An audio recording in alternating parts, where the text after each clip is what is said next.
Okay. The finance committee to order, the clerk call the roll, please. Mr. Bale, Here. Mr. Drexel, Here. Mr. Horton, Here. Mrs. Showerman. Here. Mr. Scatella, Here, present. Mr. Winarski. Chairman Copeland. Here. Any comments from the public? Comments from the public? I just told I had to wait outside. Oh, that's okay. And is there any more public comment? I apologize for everyone that's on the clock. We need to go into a brief executive session, 15 minutes tops. I apologize. I know you've already been waiting, but. I'll come back. Okay. Your movement.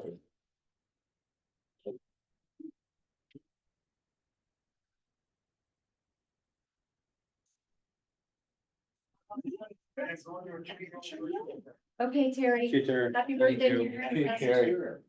Bye-bye. Happy Easter. Sincere apologies for everyone's wait. We just needed to get that out of the way. All right, let's dig into the agenda. Ordinance number 18, library fund budget supplemental appropriation of $77,330. State aid district deferred revenue. First read last meeting. Assuming there's no questions or concerns there. Anybody? Okay. Keep moving with that. 2025 general fund budget supplemental appropriation of $25,000 for safety and security improvements with AOPC safety and security grant reimbursement. Hi.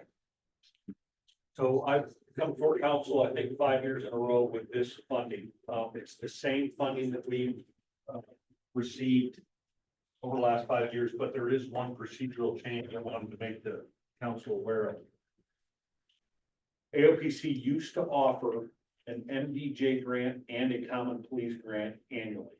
They're not doing that anymore. They're alternating years. So for this one, 2025, it's a common pleas infrastructure improvement grant. Next year will be MDJ and it'll just alternate as we continue. Questions? And it is 100% reimbursable or not reimbursable, 100% non-matching. Awesome. Thank you, John.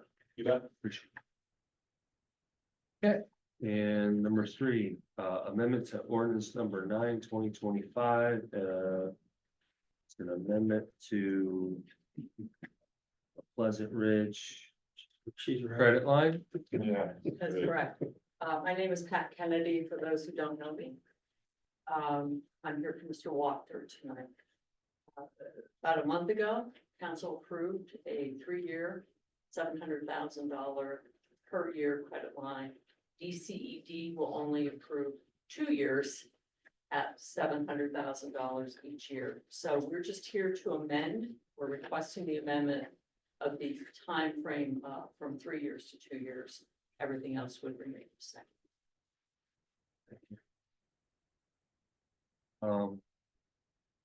Patrick, are you representing finance with Paul Gone? Yep, I was out of town. Do we have any fund balance analysis for this meeting? No, we don't. We still have that.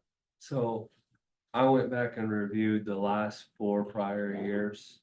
And with each prior year, the first finance meeting and every other consecutive finance meeting after that did contain a fund balance analysis.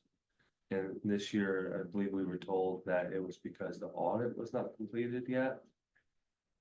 You and I had a polite conversation about it. What's the status there? Yeah, the audit is still in motion. Basically, in the past, the fund balance between January and June of the following year, so between January and June 25, would have been a continuation of the December one that we had. Because you don't get a change in fund balance until they close the audit and produce new numbers, which would be June. So I'm not sure why administration stopped bringing it every week or every 2 weeks, but. You know, you're not really getting a good picture. I don't know if they thought. It wasn't a good number, so they stopped doing it, but I can discuss it with them and see if they wanna bring that back up. But. I believe was the last one you got in December. To my knowledge, I don't think there's been a supplemental appropriation for fund balance since then. In our ordinances. We've had only a very few of them this year, so I don't think there's even been a change in the fund balance since then. There may have been one ordinance, but. I'll see if they wanna start bringing it back. Colin, I see you looking at me, did you have? Yeah, I just have a few questions, for Patrick. I had the opportunity to review the monthly financials ending March 31st. I know that it's come up in previous meetings, but we saw that the prison overtime is fully expensed. It's now at 113%. So we're already over budget in the prison overtime line item. We're already over in the overtime line item also for the sheriff's department, at that 115% expense. We're already over in a few other line items. So I know we have been asking to see if there's gonna be a supplemental appropriation come down or a transfer come down. I just want to know if we have any update on the situation since Yeah. clearly we're over now. Yes, a budget transfer was put through for the sheriff's department. It was entered into the system this week. You should be getting a copy of that. Actually, I think they sent a copy and then they had to revise it. So the sheriff's department was taken care of. Two things are in the hopper regarding the prison. A budget transfer is going in next week for about $300,000 to move unexpended wage and fringe amounts into the overtime line. And also on the next finance agenda, we intend to have a supplemental appropriation to recognize increased revenue at the prison for the federal revenue line item. Not sure on that amount yet, but we're gonna also use some of that money to put to the overtime expense line. So by the time April statements come out, it'll be in the positive. So my question, I guess I have is, how was the number 300,000 picked? I know based on the projections and trajectory we're having, I think we're supposed to spend, 1.7. yeah, 1.7. Yeah. So I think that would bring it up to 700,000 in that line item total. Correct. We've got, I think, what do we have budgeted? 400,000? 400 and, yeah. Some change. 70, yeah. We don't have obviously, the Bureau does not have 1.7 in excess anywhere to transfer to that. The administration's take on this is that we're going to either budget transfer slowly until we get to the point where we actually need supplemental general fund money to cover it, or when the ordinance for the increased revenue is also gonna cover it. So we didn't want to come down here and do a supplemental appropriation for 1.7 million of general fund balance that we likely would never need that much. Because everybody knows that the prison has 10, 15, 20 vacancies. So the wage lines are never going to be fully expended. Why come down and appropriate 1.7 when we don't need it? So we're gonna do it monthly as we go along. And then if we get towards the end, when you get to like October, November, then we'll have a truer picture of if we need any general fund money to increase that line. So that's the plan. So, You can only use you can, 10%. right, and so. that's 10% of 25 million, because that bureau is 25 million. Yeah. So I can transfer up to 1.4. Okay. Smoothly building. Okay. Any other concerns? I guess, just some other comments unrelated to that. So regarding, I know the conversation has been, there's been conversation about how are we able to spend, more money in the line item that's been appropriated. So obviously now we're seeing that there's gonna be transfers that are gonna be coming down monthly, if needed. Are we gonna be seeing that, budget wide? Yes, As best as we can. I mean, it really is up to the own individual department heads to watch their budget and do their transfers. When they go to pay a bill, if they send a bill up to general accounting and they do not have the money in the budget in that line item, we give them a call, we tell them, hey, you need a budget transfer. It's on them, department heads at that point, to get that put together and shore up their own lines. So hopefully if they keep up with that, we'll be in business. But it isn't a function of myself or general accounting to do that. It's on the department heads. Is Fill there, out their transfer form, sign it, send it up. So they need to keep a close eye on it. You know, I'm talking like the row offices and that. Yeah. You know, we had an argument last year that general accounting did budget transfers for row offices for them and nobody liked that. So they all gotta do their own. Right. Hopefully they keep on it. and I've been on the sheriff about initiating their transfer and getting that money over, And they did. but, I mean, I would expect that the administration will be on top of their own departments. I mean, Oh, if your absolutely. departments have expended a line item, they submitted a receipt for payment or an invoice for payment. And you don't pay out until they initiate their transfer, right? No, past practice is you pay it and then they get the transfer moving. I mean, we've never held bills based on a budget line item going in the negative.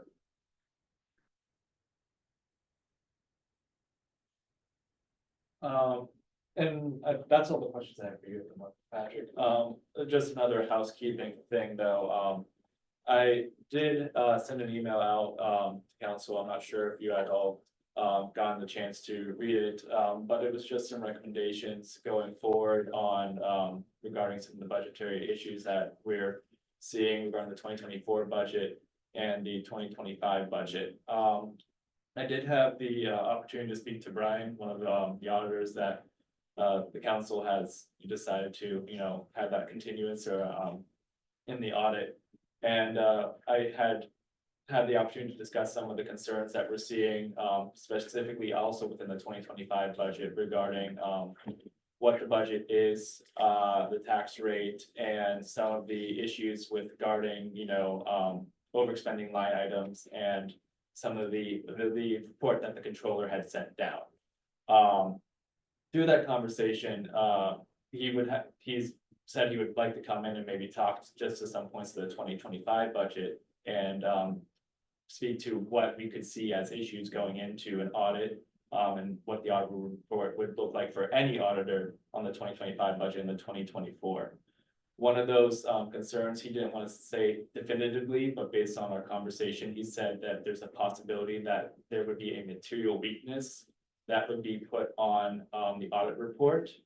What is a material weakness? A material weakness is basically the audit says that the internal rules, regulations, procedures, or laws are not being followed. And that is a problem. And that there should be that should be corrected and addressed. Because when you are saying that the material weakness is in a budget, you're saying that the laws are not being followed or your procedures are not being followed, and that can be a very risky venture. Looking at like a bond rating, for example. So that was part of the conversation. Additionally, through that conversation with Brian, we had discussed some other aspects of the budget. Sorry, I lost my train of thought here. The material weakness specifically, and the value and the tool of the budget, what the budget is. We were discussing how you know, what should be the policy, procedure, and practice. We had discussed, you know, how we're spending down the general fund at a pretty substantial rate, millions of dollars every year to basically pay our bills instead of, you know, in favor of a tax increase. Through that conversation, he said, when the budget is being done, you should be utilizing it and creating it as true to what your actual expenses should be. Otherwise, the budget at the end of the day is if you're not following it and or if you're not budgeting your expenditures and revenues accurately, it is basically pointless or mute.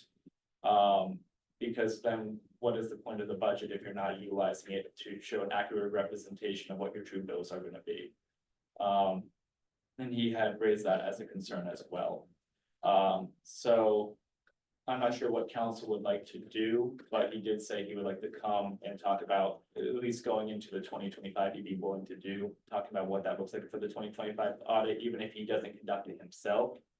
But specifically, he sees that this may be issues that will arrive in the 2024 budget audit. Mr. Word. Yeah, cause even back to the previous conversation about the prison. It's not enough to say. We got this ball of money, as Paul puts it. It's not enough to say, well, we have $25 million, we'll figure it out at the end. Cause to Colin's statement, you should be putting forward a balanced budget. To the degree that, well, actually, the county executive should be putting forth a balanced budget. We shouldn't have to resort to those type tactics. And I think it's a horrible way to do business. I wouldn't run my business like that either. I got a pot of money, I'll wait till the end and see if I need any more. That don't even sound right. Smith, yeah. That being said, I do commend you guys for initiating the transfers. That's what we've been asking for, and I'd like to see those. And and to be completely transparent, I did ask him about what is a typical policy or procedure that he sees in the other municipalities that he does audit and what their budgetary practices are.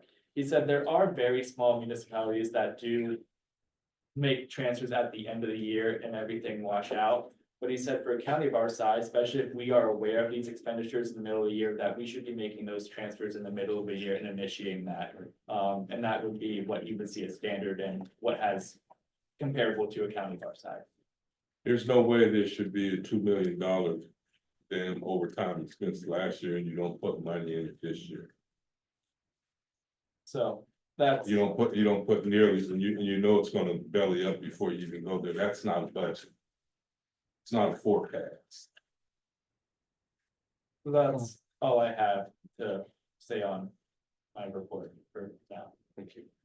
And Ms. Kennedy, just. And it's okay if you wanted to go. I after didn't you've want spoken. to, No, I understand.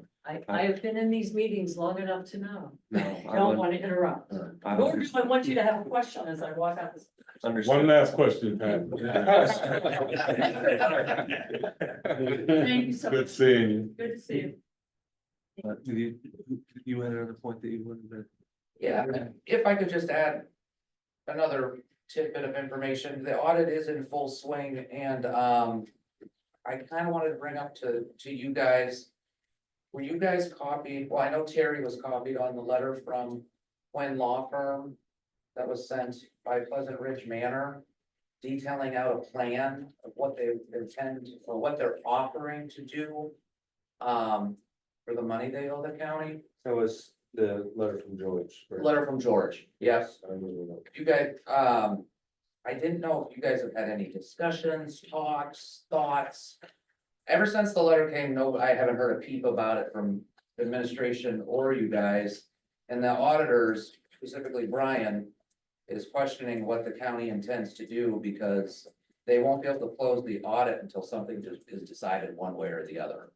Either council's gonna have to, waive all of the money or come up with a payment plan. Or if anybody's ever gonna respond to this letter. We'll get back to you. For myself, I've kind of waited to see what the administration's response was. The letter was sent Okay. to them as well. Yes, I think that, Kind of expected there to be some action taken by the administration to deal with that issue, particularly because it's the county executive that raised the issue in the first place.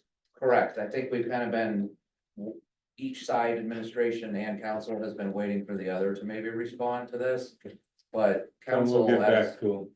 yeah, and council as the board. Will need to make the decision, are they gonna put through these ordinances to waive any of this fund money? That's on your end. Would that not require certification of the fund balance to bring forward that ordinance? Certification of, No, this is. Like it would be a yeah, sub. no, Well, no, I mean, we would need to pass as council a supplemental appropriation, effectively erasing the receipt line item, what do you call it, like where it's. a the balance. intergovernmental transfer. Yeah, but you guys have it as a line in your finance software as like as a potential receipt, right? Right, a Fund receivable. A receivable, thank you. So we would need a fund balance appropriation to eliminate that receivable. So in essence, what you're saying is you'd like to see where the fund balance stands before you would decide how much of it you'd like to use to fund Pleasant Ridge's shortfall. I'm saying I think that the mechanism by which we would forgive that amount would be a supplemental appropriation in effect. That's Absolutely, right, so. correct, To bring forward a supplemental appropriation, we dealt with this in the first meeting of the January Right. 24. We would need to have cooperation with the executive to be willing to bring forward the okay, certification of the fund balance. I mean, if they bring us an ordinance, we would. I mean, for myself, Right. to get back to you, but for myself, I think that we would like to tackle it. We'd like to hear the administration's approach. absolutely, and I think we would need some type of inter cooperation to come up with what we would want to propose together.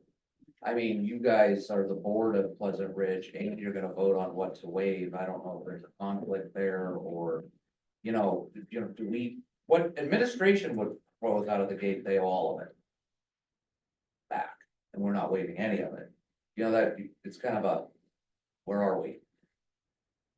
We kind of need to, I don't know, talk a little bit Well, more. excuse me, Mr. Chair, I collaborated with George Joseph on all of this stuff.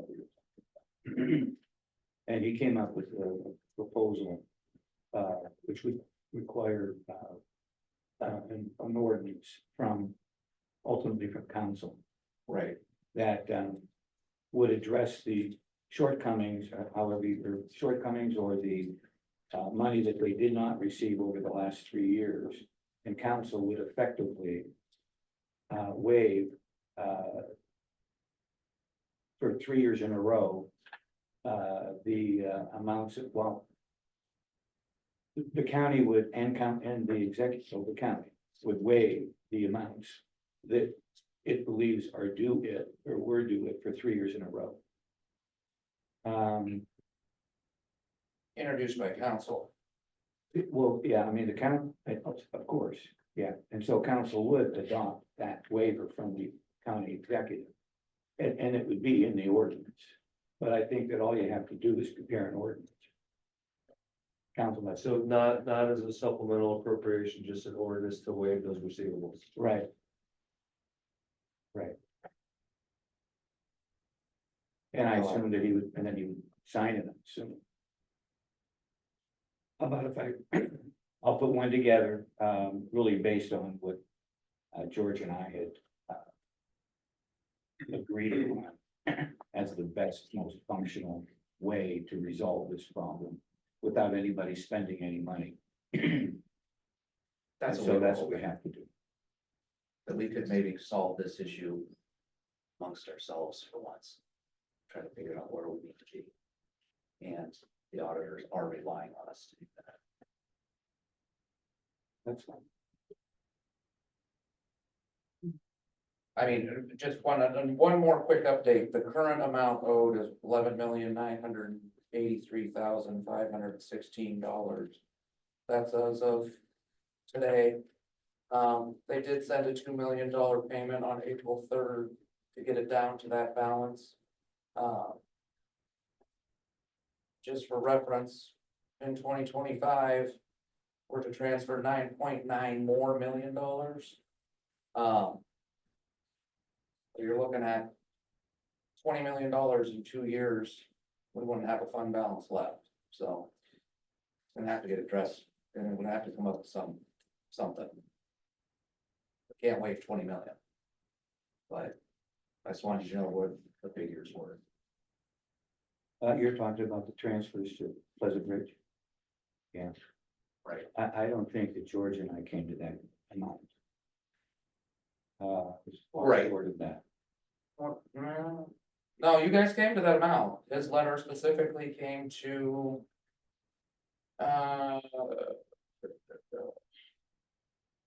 He came to 14,802,000.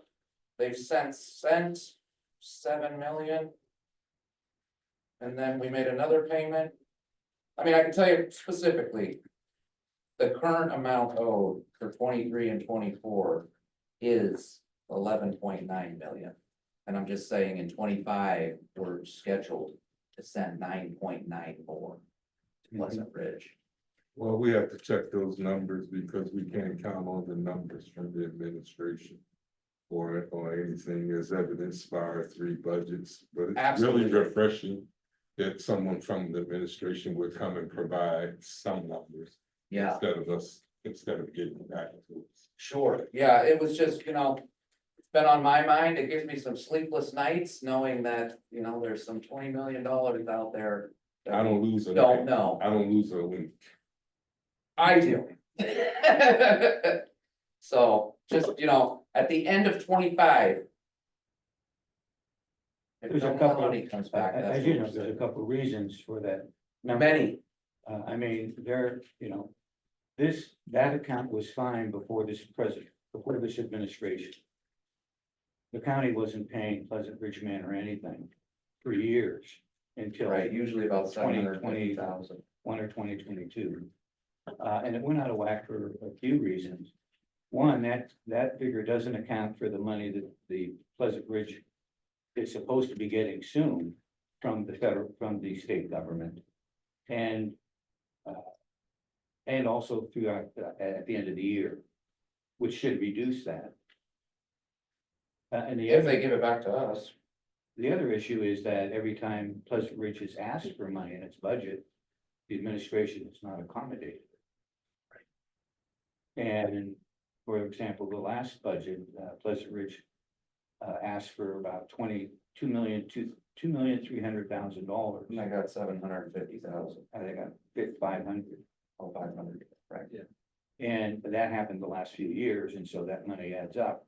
absolutely. Right. Yeah, like I said, I just want to get it out in the open and let everybody know the figures and we can discuss more. Can you send me over what you do that? Charlie, please take this. You can have a copy of this. Sure. Let's call the personnel meeting to order. First item is ordinance 19. 2025 appointed official salary ordinance, part-time assistant public defender. First read was on 4/8/25, and then we've had. Nicole here to talk about any questions, concerns. I'm here to speak to anything or. Anything? Go ahead and move that forward. Number 2. This is, the repeal of resolution number 28, 2017. Pretty sure we've beat that to death. Anyone have any questions on it's there concerning the community college and resolution that was put forward prohibiting, elected officials, their families from either serving on the board or gaining employment with the community college. I think we've all agreed that we'll repeal that. Any issues, comments? We've all agreed on Thanks. I think our It's only a discussion. couple- definitely. It's only a couple months difference. Well, I don't think we should repeal the whole thing. I mean, we're talking about just wiping it out. Making the exception for a couple months difference is a lot different than saying we have to strike the whole thing. Out of existence, and That's. then after my term, I could go straight to the community college. This was only, the way it's written, it says that it's only for a period of 5 years, beginning 60 days after the State Board of Education officially approved the community college plan of 2017. And I think that was in 2020. Oh my So goodness. it So the goes 5 years is away. up. It goes away at the end of this year. That's an interesting distinction, and I didn't. You're saying the whole thing goes It was away? only for a period of The whole 5 years to thing goes begin with. away. I thought that the 5 years was the length of time that you I thought can't. it was stupid to begin with. It was 5 years, so basically, everyone that was on county council at that period At of that time time, was prohibited for 5 Right. years. right. So That this- Then why are we, well, all right. That ambiguity was recognized shortly after that was passed. Yeah. I thought that there was an amendment to that to clarify what was meant by that language.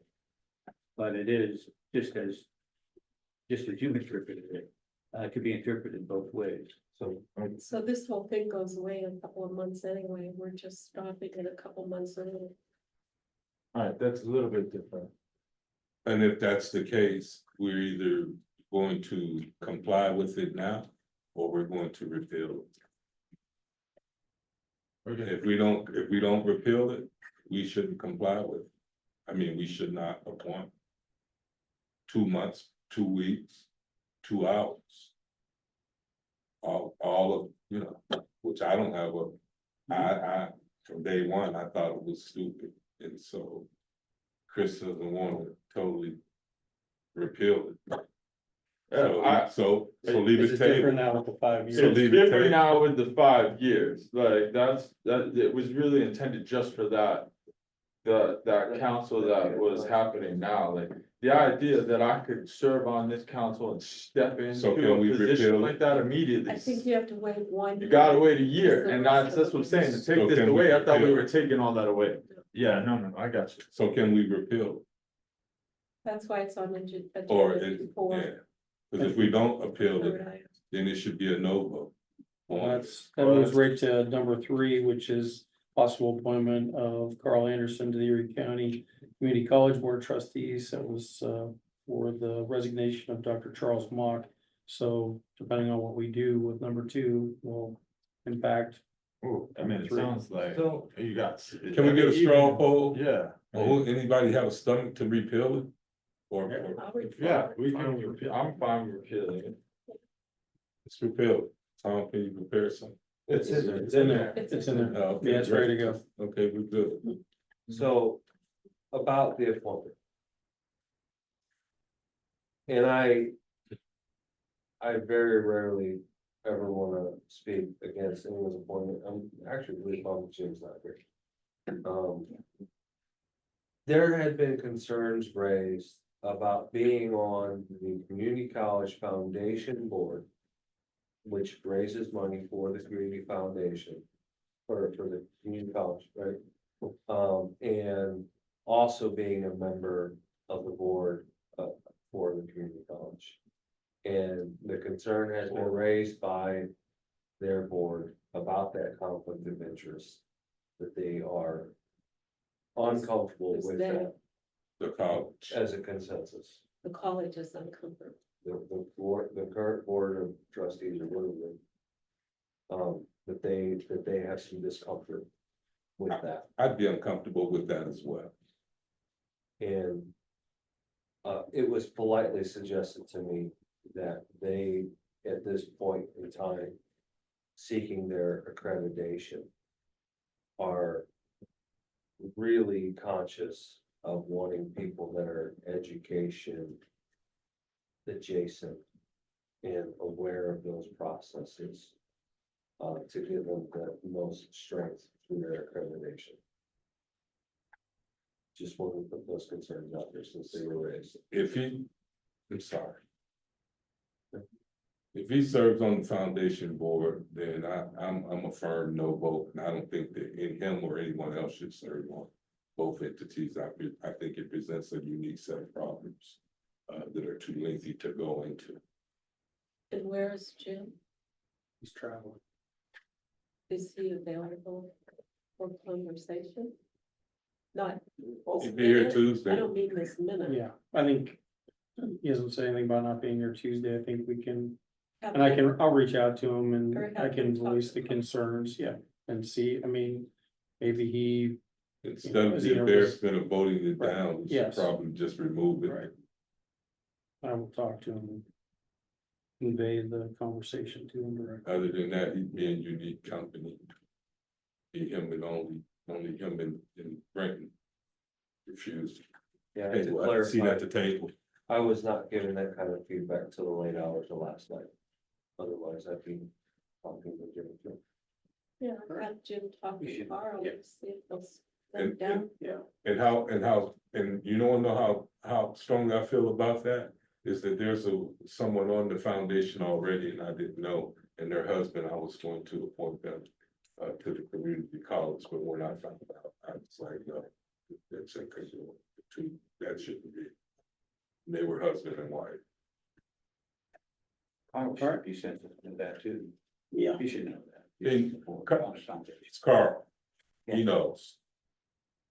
Well, we will address it and discuss it. Caucus. Number 4, possible appointment of Jeffrey A. Shaw to the Erie County Mental Health and Intellectual Disabilities Board, term to expire December 31st, 2027, brought forward by the county executive. Wasn't it just that same board that we put somebody on last meeting, Ellen? From HID. NHID, I don't I think recall. it was drug and alcohol. Yeah, I don't think. Okay, thank you. And number 5, possible reappointment of Kimberly A. Grove to the Erie County Library Advisory Board, term to expire December 31st, 2027. And that was my appointment. She served a partial term because of resignation by the previous person. Anything else for the good of the order? Please. I'll take a motion for adjournment. We are adjourned. The church.